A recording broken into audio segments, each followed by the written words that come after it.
Привет-привет! Меня зовут Людмила и с вами Таро в потоке. Ну что, мои дорогие, сегодня у нас с вами будет очень интересный Таро-расклад, название которому звучит так. Каковы мои кармические уроки, мои задачи в этой жизни? Прохожу я их или нет? Сегодняшний расклад будет только на одну позицию, поэтому внимательно слушайте сигнификацию. Да, вы это или не вы. На сигнификации расскажу о вас, да, об энергиях, в которых вы проживаете жизнь. Если это с вами совпало, тогда слушайте дальше.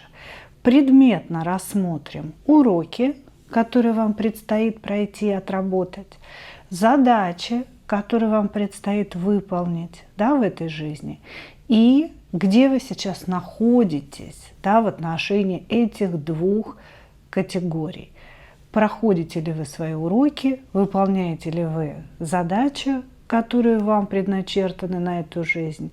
Я думаю, что будет очень интересно и познавательно. Но самое главное, это чтобы с вами совпала сигнификация. Итак, начинаем. Кто вы, что нам расскажут о вас,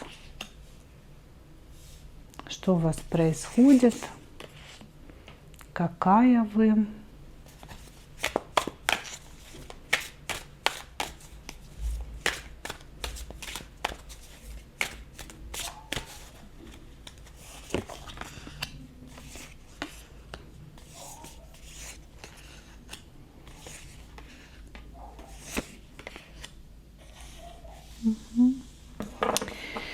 Так, ну вот смотрите, что нам рассказывают о вас. Или вы замужняя дама, но в этом случае, то есть перевернутая королева пентаклей.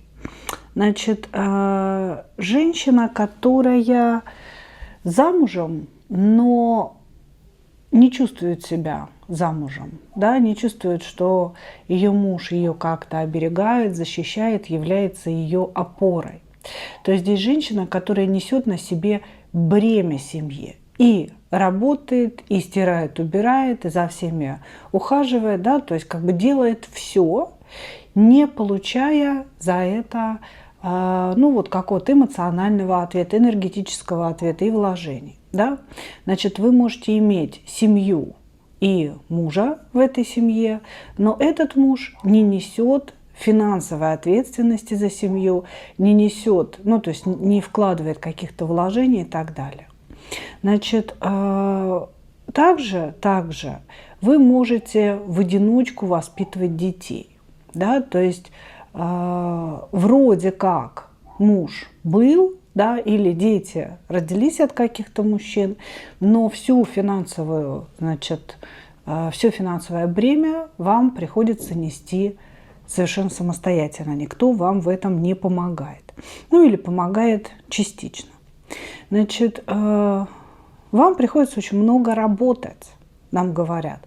Очень много работать, и это не отменяет того, что вы должны быть матерью, вы должны быть хозяйкой, да, вы должны как-то вот помимо рабочих каких-то процессов, да, вести еще и домашние процессы. Еще и быть такой, знаете, понимающим человеком, понимающей женщиной. На сегодня вам колоссально не хватает первое. Очень такого, знаете, сильного плеча. Даже если вы замужем, вы как будто бы ждете и ищете, чтобы в вашу жизнь пришел мужчина интересный, образованный, интеллектуальный, а самое главное, ответственный. Всю вашу жизнь вам встречались совершенно безответственные мужчины, незрелые мужчины, которые создавали больше проблем, да, чем решали ваших, например, проблем. Вот, то есть вы всю жизнь ищете для себя какую-то опору, а получаете еще одного ребенка. То есть вот как-то такая тенденция прослеживается. Значит, вы прекрасно знаете, что ваша жизнь находится только в ваших руках. Даже ожидая некого принца, да, некого мужчину сильного в своей жизни, вы все равно понимаете, что вот основное бремя, которое вы несете, вы будете нести самостоятельно. Вы, в принципе, мужчину ждете не для того, чтобы на него что-то вот сбросить, да, а чтобы разделить ответственность. Вам просто психологически не хватает здорового и адекватного человека рядом с вами. Человека, с которым были бы общие какие-то устремления, да, общие какие-то интересы, человека, который бы вас очень хорошо слышал и понимал. Вот, значит, еще что у вас говорят? Вы человек вообще безотказный, на самом деле. То есть в этом ваша проблема. Вы очень склонны жалеть, входить в положение, у вас просто безумно развит комплекс спасателя, который включается где гоже и где не гоже. Мужчина, да, который начинает вам скулить и рассказывать о том, что у него что-то не получается, тут же получает от вас какую-то помощь. Соседка, которая пришла, сказала, что у нее там дом сгорел, да, тут же получает от вас какую-то помощь. Коллега по работе, который говорит, что не может выполнить проект, да, тут же получает от вас какую-то помощь. Вы человек, который постоянно работает на кого-то. То есть здесь показано, что вы настолько склонны жалеть, сострадать. То есть сострадание, оно обязано быть у человека, да, это свойство нашей души, одно из основных. Но степень этого сострадания тоже может быть разной. Да, вы можете сострадать человеку, но при этом всегда включать разум, да, не использует ли вас и так далее. И поступать так или иначе, вот в зависимости от уже выводов вашего разума. А вот у вас здесь, к сожалению, разум не включается. У вас включаются в основном чувства. Да, вы уже постфактум можете понимать, что вас использовали или используют на работе, родственники какие-то, да, но только постфактум, потому что в моменте, когда человек к вам обращается, или когда он начинает перед вами ныть и выстраивать из себя бедного несчастного, да, вот у вас прям кроет голову, и вы начинаете помогать. Вот, всегда помогаете в ущерб себе. То есть вы всегда интересы другого человека ставите прежде своих. Вот, значит, перевернутая кубковая королева говорит о том, что вы, начиная с детства, или не знали своего отца, или у вас был холодный, жесткий отец, который вас не обнимал, не целовал, не любил и не говорил вам о том, какая вы красотка, какая вы умничка, да, и о том, что всем мужчинам с вами повезет. Значит, у вас в жизни было очень-очень много обмана от мужчин, именно потому, что вы ищете глобальное количество тепла. Девочка, которая не знала отцовской ласки, девочка, которая не знала отцовской любви, будет всегда искать сильную фигуру защитника, да, в будущем, в любом встреченном ей мужчине. Сильная фигура, да, это, как правило, люди с какими-то нарциссическими проявлениями. Потому что вы находитесь не просто в королеве жертвы, а в перевернутой кубковой королеве. Это значит, что качества королевы жертвы, они очень сильно усугублены. Вы уходите в состояние собственной чувственности. И какие-то вопросы, которые возникают на любовном фронте, вы о них не рассказываете никому. Вы их проживаете глубоко внутри, истязая себя вновь и вновь. Значит, встречаются своеобразные мужчины. Первое. Мужчины незрелые, не способные заработать, но при этом, да, с какими-то нарциссическими проявлениями, с тем, что они уверены, что они пупы земли, да, вот все как один, которые к вам приходили, и уверены, что вы им должны. Эти мужчины постепенно делают вас жертвой, да, может быть, поднимают на вас руку, может быть, оскорбляют вас, заставляют вас оплачивать свои долги.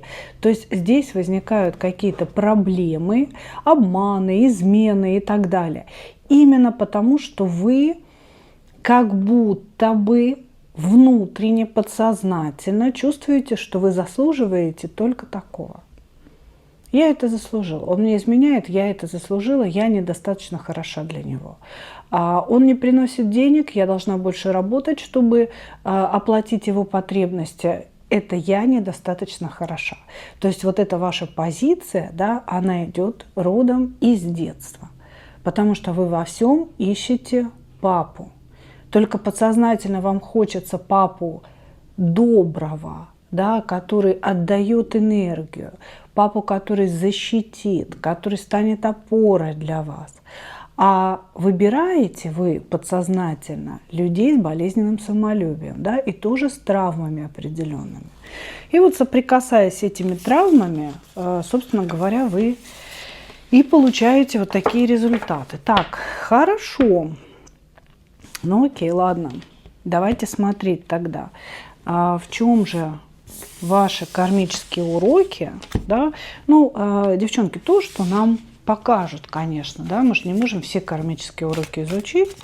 Вот нам покажут какие-то опорные точечки, мы по ним и будем двигаться.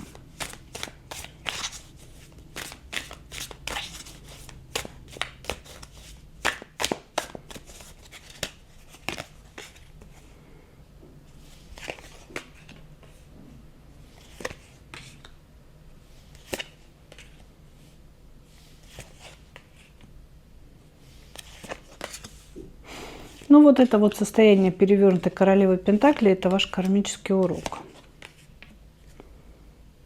Угу. Значит, смотрите. На самом деле, ваши кармические уроки заключаются в борьбе за свою духовность. Возможно, ну, то есть вот первый кармический урок – это борьба за свою духовность. Возможно, ну, в юности, да, у вас были какие-то множественные половые связи, когда вы искали опору для себя, да, и встречались, может быть, то с одним, то с другим, то с третьим. Как-то этого было слишком много. И вы действовали, вы думали, да, что действуете по сердцу, да, что сердце подсказывает вам, куда идти и что делать. А нам говорят, что вы действовали по Свадхистхана чакре, да, когда она была слишком раскручена, и вам казалось, что вы влюбляетесь в каждого мужчину, который приходит. На самом деле это было не так. Ну, вы искали опору. Вот у вас вот эта история, поиск сильной мужской фигуры, она прям очень болезненная. Очень болезненная. И множественные связи с мужчинами, да, очень сильно отразились на вашей духовности. То есть вам стало казаться, что, ну, в принципе, да, стоит жить только для построения каких-то отношений. Мужчине нужно постоянно доказывать что-то, чтобы он вас любил. Никто не будет любить вас такую, какая вы есть. Да, обязательно нужно выстроить какую-то лучшую версию себя, но лучшую с точки зрения не вашей, а именно мужчины, которые этого требуют. Вот, значит, первый урок заключается в том, что вы должны бороться за собственную духовность. Иногда это отказываться от искушения. Да? То есть если вашу жизнь, ну, допустим, если вы замужем, да, и в вашу жизнь приходят какие-то молодые люди, которые поют вам на укулелях различные песни в стихотворной форме, да, возможно, не стоит это все принимать за чистую монету, вступать с ними в связь и так далее. Да, то есть борьба за собственную духовность. Я не знаю, что конкретно имеется в виду, вас очень много. И, соответственно, лишь могу предположить, как это можно все трактовать. Вот, значит, второй ваш урок – это как раз нести финансовую ответственность за себя, за свою семью и, возможно, даже за своего мужа. Именно потому, что, ну, то есть быть не только матерью и женой, а еще и добытчиком. На ну, как бы вот этот кармический урок, да, здесь говорится, что это как раз проработка, трансформация, связанная с вашим детством, для того, чтобы включить вашу волю. То есть вот этот кармический урок, состояние, которое вы проживаете здесь и сейчас, это такая история взросления вашего. Этот кармический урок, он не то чтобы там начался и должен закончиться, а в момент, когда вы повзрослеете и будете управлять своей волей, перестанете быть маленькой девочкой, кубковой королевой, да, в перевернутом смысле этого слова, этой фразы, тогда этот кармический урок, ну, завершится, он будет отработан, что ли, вот так. Значит, третий кармический урок – это во что бы то ни стало стать жрицей. Жрица, понимаете, безусловно, это магический аркан, да, который говорит о том, что вы носите некие тайные знания внутри себя. Жрица бывает прямая, перевернутая. Перевернутая – это когда вы не распачкованы, когда вы еще чувствуете какие-то сполохи интуиции внутри себя, но не умеете этим пользоваться. Да? А прямая – это когда вы уже стоите на пути, идете, что-то изучаете, понимаете, да, кто вы, что вы и каковы ваши способности. Так вот, один из ваших кармических уроков – это вопреки сопротивлению окружающей среды стать жрицей. Это кармический урок и задача одновременно, да, потому что задача стать жрицей, вытащить свои способности, начать их использовать продуктивно, да, то есть по назначению. Если вы умеете лечить людей, вам нужно лечить людей. Если вы умеете читать из потока, вам нужно читать для людей из потока. Если вы умеете исполнять чьи-то желания, да, может быть, вам нужно исполнять желания. То есть разные виды здесь присутствуют. У кого-то здесь вот пошла прям индивидуальная информация, у кого-то есть способность, может быть, писать картины, что-то такое производить, и каждая эта картина, она наполнена особой энергетикой вашей. И когда эта картина попадает в дом к человеку, да, допустим, он ее купил или вы подарили, то ваша энергетика начинает гармонизировать пространство. Тут, может быть, вот такая история еще присутствует. Вот, значит, это кармический урок-задача. Значит, и еще один кармический урок – это перманентная бедность. То есть у вас, вам очень тяжело на самом деле достаются деньги, и ощущение, что они идут сквозь пальцы, как песок. Да? Когда вы берете, он начинает вот так просыпаться сквозь пальцы. Вы много работаете, может быть, даже вы неплохо зарабатываете, но когда к вам деньги приходят, их тут же нужно заплатить за одно, второе, третье, потратить на четвертое, восьмое, десятое. Да? То есть как бы они у вас не задерживаются, они у вас не остаются. Вот. Значит, и это тоже ваш кармический урок. Это тоже ваш кармический урок. Находиться периодически в этих, вот в этом состоянии, да, что вроде как вы заработали, а у вас их в наличии нет. О чем он, что он говорит, это для чего? Для того, чтобы вы перестали доверять уродам. Вот эта ситуация с деньгами, она будет длиться ровно столько, сколько вы будете приближать к себе недостойных мужчин. Иногда, я вам хочу сказать, вот эти кармические уроки, да, они, ну не иногда, а чаще всего, на самом деле, они выстроены нелинейно. То есть вот у нас такая, знаете, такое странное ощущение у людей – если у меня проблемы с деньгами, значит, я что-то не так делаю именно в денежной сфере. А в высших сферах все совершенно по-другому. нарисовано, да, то есть там переплетаются разные моменты, и вас могут наказывать, а кармический урок – это наказание, урок, да, который вы должны усвоить. Значит, иногда, да, это все выстраивается как-то, знаете, сплетаясь из разных сфер. Скорее всего, мужчины, которые к вам приходят, тянут из вас финансы. Вы за них платите, вы даете в долг, вы оплачиваете их долги, вы приближаете к себе недостойных мужчин, которые воруют, в том числе вашу энергию или используют вашу сексуальность, да, ну вот так вот прям в рабских каких-то таких моментах, вот. И поэтому у вас стали отнимать ваши деньги, чтобы вы не тратили их на всякое дерьмо. Понимаете? Дерьмо здесь имеется в виду не шопинг, да, и не какие-то процедуры у косметолога, а именно на мужчин, которые этого недостойны. Вот почему тут такие кармические уроки. Так, хорошо. Давайте мы сразу же начнем с вами смотреть, проходите ли вы эти уроки или не проходите. Да? Первый урок. Борьба за собственную духовность, что бы это ни значило. Да? Но это в каком-то сексуальном смысле все говорится. Да, проходите и уже прошли. То есть вот этот урок «Борьба за собственную духовность», вы его уже усвоили.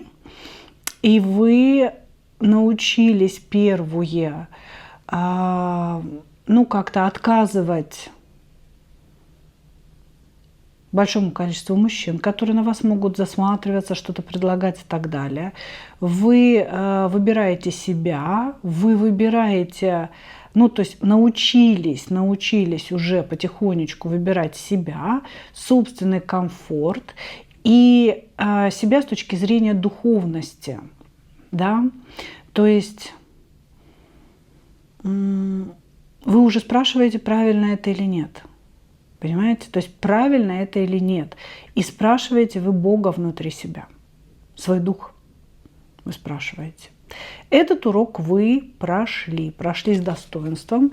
И, как мне говорят, да, скорее всего, вы нашли себе друга какого-то или, может быть, учителя, с которым вы можете общаться и который вам многие вещи объясняет и дает вам успокоение какое-то, понимаете? То есть комфорт вашей душе стало более комфортно, чем до встречи с этим человеком.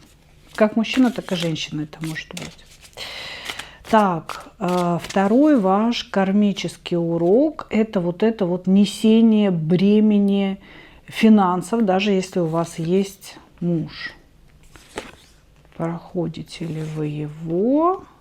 В целом я бы сказала, что да. Здесь говорится о том, что вы очень склонны к ментальным зависимостям, и что вообще вот мужчины, которые оказывают вам внимание, вы как-то на них залипаете. И можете залипать сразу на нескольких.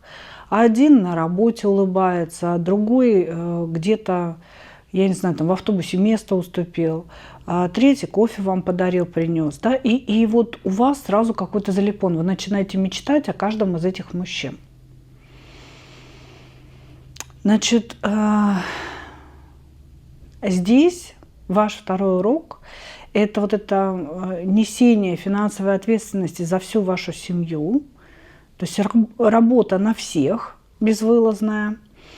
Этот урок скорее тоже уже подошел к своему концу, и проработать вам нужно лишь вот эту менталку.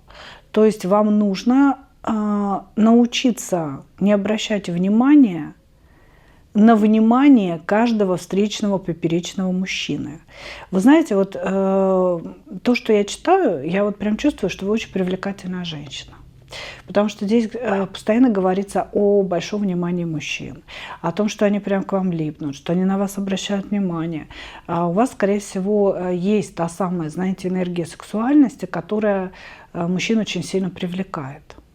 Вот, значит, вот этот урок, он скоро закончится. но проработать нужно залипоны на мужчинах. Здесь говорится, что очень скоро будет некое облегчение ситуации, как будто бы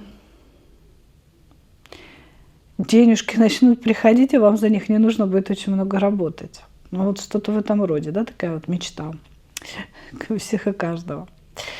Так, хорошо. Ну, слава богу у нас, да, теперь у нас такой урок-задача, да, вопреки обстоятельствам родить свою жрицу и выйти в жрицу.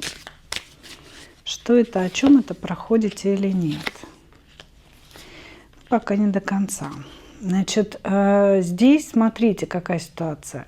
Вы можете пойти в магию, можете учиться магии, можете интересоваться магией, но у вас есть люди, да, в вашем окружении. Это может быть мама, сестра, подруги, коллеги по работе, да, те, с кем вы общаетесь, которые категорически против магии, которые говорят, что это какое-то, там, не знаю, чертовство, что это все чернуха, что маги и волшебники это обязательно какие-то или мошенники, или шарлатаны, или эти люди делают зло обязательно, да, подсаживают каких-то демонов, ну, то есть это все ерунда, да.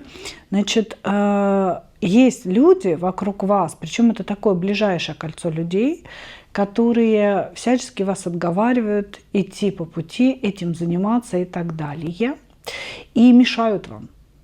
Не просто говорят, а мешают. Если вы замужем, то это может быть ваш муж, который говорит, не вздумай, да, а то я тебе там устрою и так далее, или а то мы разведемся, и я детей заберу, и что-то в этом роде. Так вот, здесь именно поэтому вам говорят, вопреки вмешательству других людей, вопреки разрушению, которое происходит, да, из-за этого, вам нужно вытащить эту жрицу и поставить ее на ноги. Пока этот урок, эту задачу вы проходите плохо, простите, как про магию заговорила, так все. Значит, почему? Потому что у вас нет осознания себя полного в этом. Вы можете интересоваться, заниматься, но вот вы как-то себя плохо чувствуете внутри магического эгрегора, внутри этой жрицы.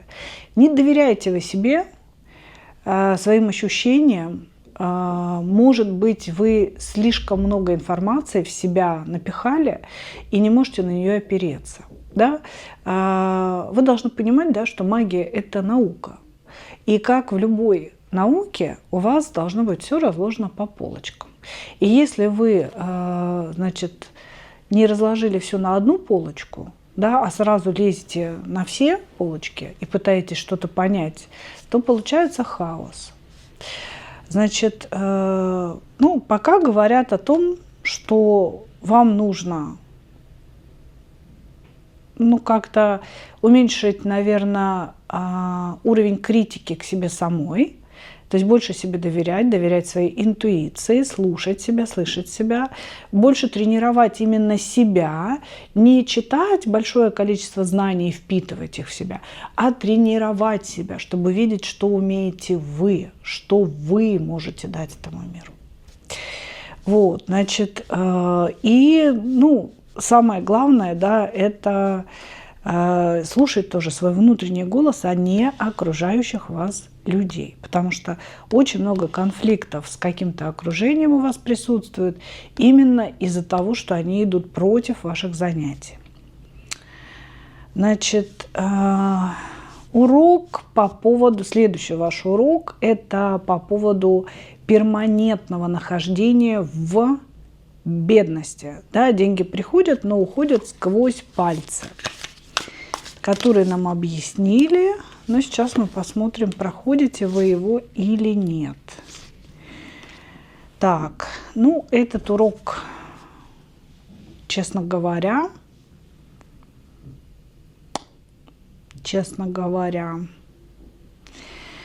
ну, здесь так вот 50 на 50, да, говорится. То есть что-то вы уже для себя поняли, но не до конца. Вас в любом случае можно расторможить на жалость, включить у вас спасателя и вымогнуть так или иначе у вас деньги. То есть здесь говорится о том, что этот урок, да, вы в чем-то проходите, а в чем-то нет. Вам требуется еще время на осознание себя и своей ценности. Деньги перестанут уходить от вас только в том случае, если вы не будете тратить их на недостойных мужчин. Вообще на мужчин деньги тратить не надо, если это не ваш сын. Да, то есть как бы вот у вас есть, может быть, маленькие дети, да, естественно, не взрослый сын, а маленький сын. Есть дети, за которых вы отвечаете. Вот тут мужчина, как говорится, еще мужчиной не считается. Отвечайте на здоровье, платите на здоровье. Как только мужчина переходит определенный возрастной рубеж и становится для вас мужчиной, да, не мальчиком, но мужем, вот в этом случае платить за него нельзя. Нигде, ни при каких обстоятельствах. Если мужчина требует у вас деньги, берет у вас деньги, автоматически он становится недостойным для вас мужчиной. То есть вам нельзя платить за мужчин. Помощью, деньгами, чем угодно. Энергией, сексуальностью. Нельзя. Только в этом случае деньги начнут у вас задерживаться. Вы это проходите 50 на 50, то есть здесь говорится, что вы какие-то вещи для себя уже поняли и перестали их делать, но тем не менее все равно вот на какую-то удочку вас еще поймать можно. Хорошо. Ну давайте мы еще посмотрим ваши задачи. Да? Задачи. Уроки мы посмотрели. Сейчас я все соберу. И мы будем смотреть задачи.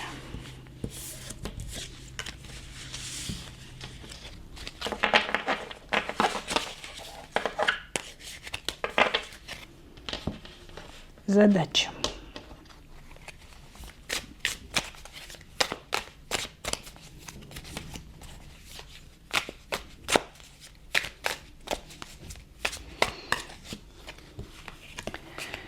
Каковы ваши задачи?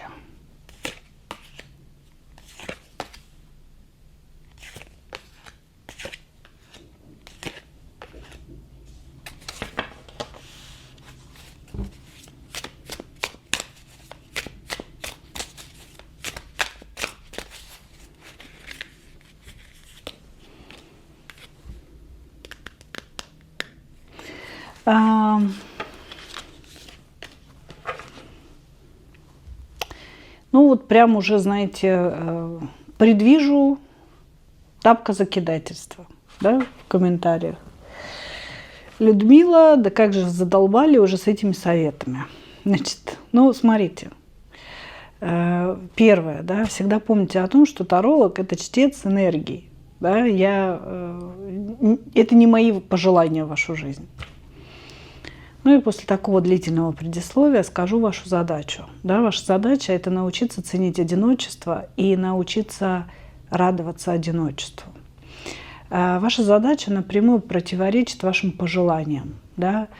Сигнификации нам сказали, что вы ищете себе сильного мужчину, ищете опору, и вам кажется, что вы будете счастливы, если рядом с вами будет такой вот мужчина, да, на которого можно опереться, который возьмет ответственность.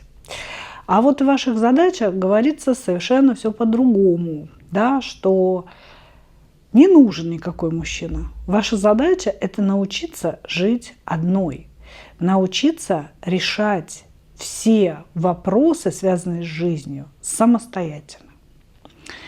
И более того, вам нужно научиться ценить это одиночество, получать радость от состояния одиночества. Ну вот так. Не я это придумала, поверьте. Вот, значит, вам говорят о том, что вы должны видеть людей рядом с собой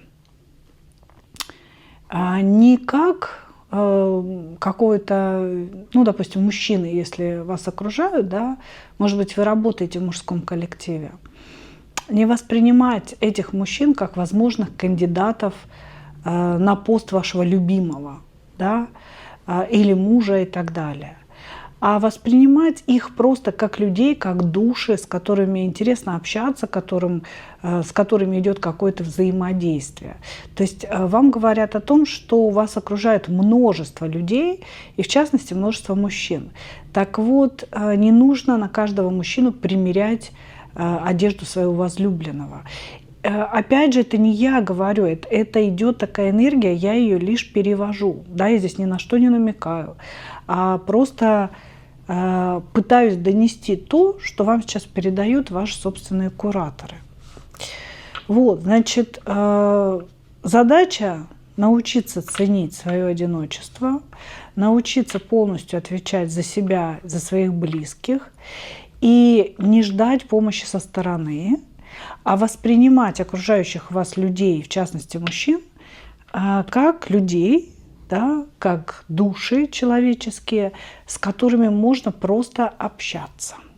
Да, общаться, помогать, работать, да, и не надевать на них определенные роли. Дальше опять про роли. Да, опять про роли. Следующая задача – это снять маску, обнаружить себя настоящую.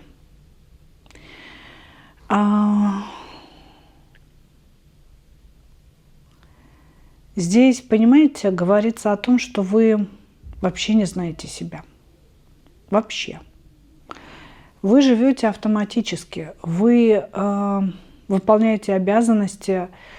Мама сказала выйти замуж, вы вышли замуж. Сестра сказала, пора рожать, вы родили. То есть все время какие-то люди что-то вам говорят, и вы, опираясь на это, что-то делаете. Но вы абсолютно не знаете себя и не знаете, что же вы хотите на самом деле. Здесь говорится о том, что вы носите множество масок, множество личностей, да, показываете окружающему миру. Но под всеми этими масками кромешная пустота. Более того, вы боитесь увидеть себя. Вы боитесь заглянуть вглубь и столкнуться со своими травмами лицом к лицу. Потому что вы знаете, что это будет очень-очень больно, и вы это все отодвигаете и говорите: нет, нет, у меня не было никаких травм, все нормально, все так живут, у всех такое детство, у всех такая юность, я переживу как-нибудь, я уже взрослый человек, зачем с этим разбираться, я не буду это все делать. Вот. И именно поэтому, да, сформировалась такая интересная история, что вы как капуста, одетые в большое количество масок, да, вместо листиков у вас маска, маска, маска, маска, субличность, субличность, субличность, субличность. А если капусту эту раздеть, снять каждую из этих масок, то у вас нет кочерышки, то есть там внутри пустота. И вот основная ваша задача – это найти себя, потому что в этой пустоте есть вы, просто вы очень сильно боитесь узнать, кто там в этой пустоте. Потому что этот кто-то, он, наверное, боится, ему, наверное, плохо. Вот. Пожалуй, это самая главная задача. Вам говорится о том, что вы испытаете невероятное счастье, как только снимете все свои маски и найдете себя. Проходите ли вы свои задачи? Ну, то есть выполняете ли вы их?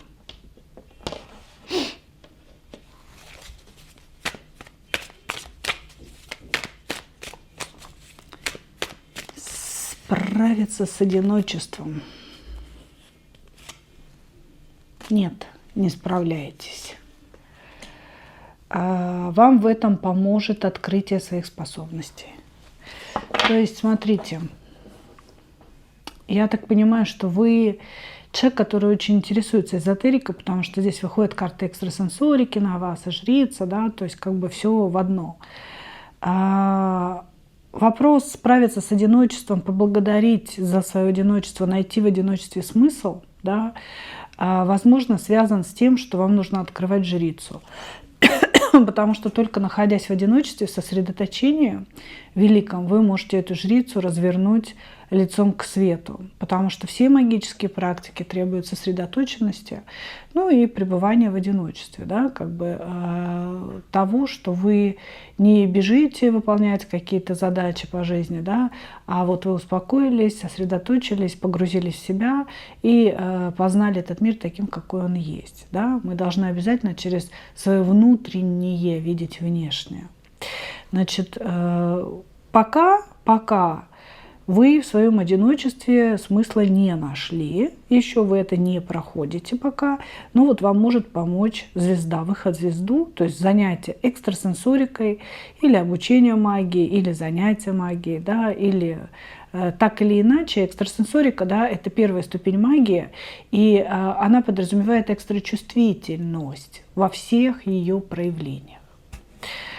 Вот, значит, ну вот вторая как бы задача не совсем отдельная, да, это как бы вопрос к одиночеству, и вот эта же история, что принимать мужчин просто как людей, да, не надевать на них какие-то маски, ну ладно, ой, какие-то роли, простите, тоже не проходите, да, понятное дело, что пока еще не проходите. Ну и ваша основная задача, да, обнаружить под масками себя и испытать настоящее счастье. Ну, нет.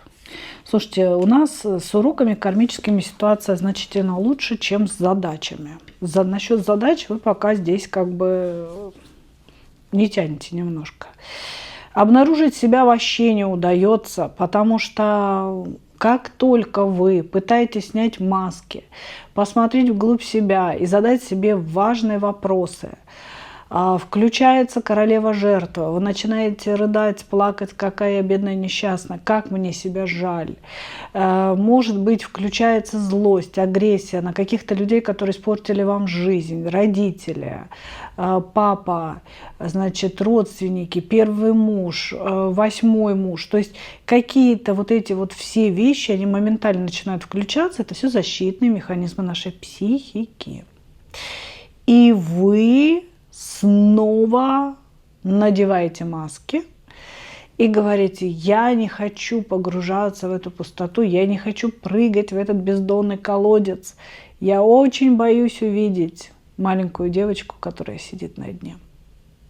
Нет, не проходите задачи. С уроками ситуация проще. Да, ну ок, ладно. Давайте мы с вами сейчас возьмем, ну, хоть какой-то совет для вас, да, что вам делать вообще в ближайшее время? Что вам в ближайшее время делать? Как вам жить?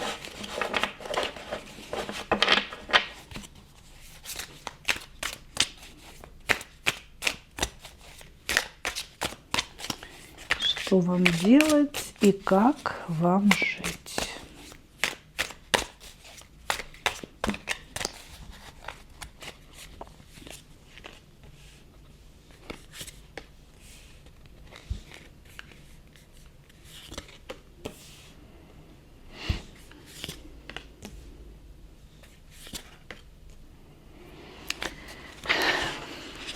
Весьма практический совет есть один. Больше гуляйте. Дальше. Каждый раз, когда вы будете выходить на улицу и гулять, гуляйте в одиночестве. Это раз. Когда вы просто будете выходить гулять, да, гулять это не значит идти в магазин за хлебушком. Это не значит идти за ребенком в детский сад. Это значит посвятить время себе. Взять себя. Одеть себя в теплую одежду. Ну, если у вас холодно, да. Выйти куда-то в лес, в какой-то природный ландшафт, парк, лес. Желательно, где не так много людей. И гулять. Идти. Да? Идти по некой дороге. В лесу, по тропинке, да, по полю, возле речки. Значит, в момент, когда вы будете идти, вам нужно осознавать, что у вас есть путь. Вот вы идете где-то в лесу по дороге, да, по тропинке. Осознайте, пожалуйста, что это ваш путь. И двигаясь по этому физическому пути, да, внутри себя, задавайте себе ответы. Да? То есть мы на самом деле знаем все ответы, вопросы, простите. На самом деле мы знаем все ответы на все наши внутренние вопросы. Знает наш дух, да, с которым мы находимся на постоянной связи. Но дух никогда не вмешивается, пока мы не спрашиваем. Поэтому задавайте себе вопросы, скажите себе, вот это мой путь. Да? Вот я иду сейчас, и все, что мне встретится, буду воспринимать как ответы от тебя, как знаки от тебя. И читайте эти знаки. Вот вы идете, встречается какая-то коряга или пенек, да, и вы внутренне чувствуете, что нужно посидеть на пеньке. Или что нужно рассмотреть корягу, она что-то напоминает вам, что это какой-то знак. То есть отнеситесь к этой прогулке серьезно. То есть осознанное такое гуляние. Вот, значит, как некая такая духовная практика. Значит, и вот эти прогулки, да, осознанные, духовные, должны стать для вас регулярными. То есть это не то, что вы послушали расклад, побежали, сейчас погуляли и думаете, все решено. Все мои задачи выполнены отныне, все уроки пройдены. Нет, нифига подобного. Эти прогулки должны стать для вас регулярными, да, осознанные духовные прогулки в одиночестве, в каких-то природных, желательно, ландшафтах, да, с вот этим запросом к внутреннему духу, к себе самой. Пожалуй, это позволит вам выполнить главную задачу – снять маски и найти под масками себя. Вот. Более того, вам говорят о том, что вам будет некомфортно. Вам и должно быть некомфортно. У вас должны оставаться такие жизненные задачи, когда там надо за ребенком бежать, надо на работу бежать, надо проект какой-то выполнять. У каждого здесь будет свое, но вам нужно четко в этой ситуации распределить свое время правильно, чтобы у вас был, допустим, час для прогулки наедине с собой. И вот эта методика поможет вам, первое, обрести себя и, как говорят нам карты, обрести свою вторую половинку вскоре, после того, как вы обретете себя. Ну, вот как-то так. Надеюсь, что вы поняли, о чем мы сегодня с вами поговорили. Благодарю вас, мои дорогие. Вот такой получился расклад. Очень такой глубокий, для меня очень такой тоже трогательный. Да? Надеюсь, что вы получили свои ответы. Я благодарю вас. И как обычно, хочу пожелать вам только одного. Встретить свою настоящую любовь и не потерять в ней себя. Ну а мы увидимся с вами в следующих видео. Пока-пока.